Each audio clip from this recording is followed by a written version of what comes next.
వాహనాలు చెడిపోవడం వల్ల సమస్యలు, గృహాలు కొనాలనుకున్న, అమ్మాలనుకున్న ఇబ్బందులు, అలాగే ఏదైనా స్థలాలు కొనాలనుకుంటే కనుక ఇబ్బందులు కనపడుతున్నాయి. రిజిస్ట్రేషన్లు ఆగిపోవడం లాంటివి కనపడుతున్నాయి.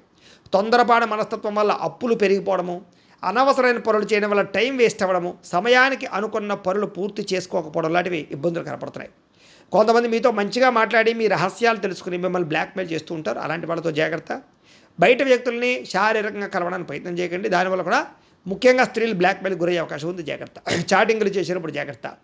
పెద్దవారితో మాట్లాడేటప్పుడు జాగ్రత్త. కుటుంబ సమస్యలు, ఆస్తి వివాదాలు, లేదా అన్నదమ్ముడితో అక్క చెల్లెలతో వివాదాలు కనపడుతూ ఉన్నాయి. అలాగే ఉద్యోగాలు చేసే చోట అధికారులకు అనుమతి లేకుండా చేసే పనుల వల్ల ఇబ్బందులు ఉన్నాయి. విద్యార్థులకు ఏకాగ్రత లోపం కనపడుతుంది. ఇష్టం లేనటువంటి చదువులు లేదా బలవంతమైన చదువులు కనపడుతున్నాయి. కాబట్టి ఏకాగ్రతతో చదువుకునే ప్రయత్నం చేయండి.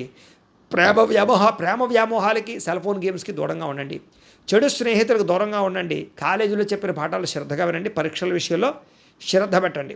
ఉద్యోగస్తులకి సమయానికి అనుకున్న పనులు పూర్తవ్వక ఉద్యోగ కార్యాలయాలు ఇబ్బందులు, కొన్ని కారణాల వల్ల ఉద్యోగాలు పోయే అవకాశాలు, విదేశాల్లో ఉండేవారు కూడా ఉద్యోగ గండాలు, పార్ట్ టైం జాబులు చేసే వాళ్ళు కూడా ఇబ్బందులు కనపడుతున్నాయి.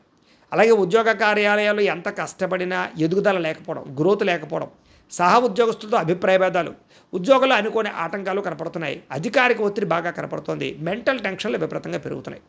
స్త్రీలకి మనోవ్యధ, శారీరక అందాన్ని కాపాడుకునే ప్రయత్నం చేయడం, కొత్త పరిచయాల వల్ల కామపరమైన కోరికలు పెరగడంతో పాటుగా అనవసరమైనటువంటి సంతోషాలకి లేదా బయట సుఖాలకి ఎక్కువ ఇబ్బందులు పడే అవకాశం ఉంది. ప్రేమ వ్యామోహాలకు దూరంగా ఉండండి.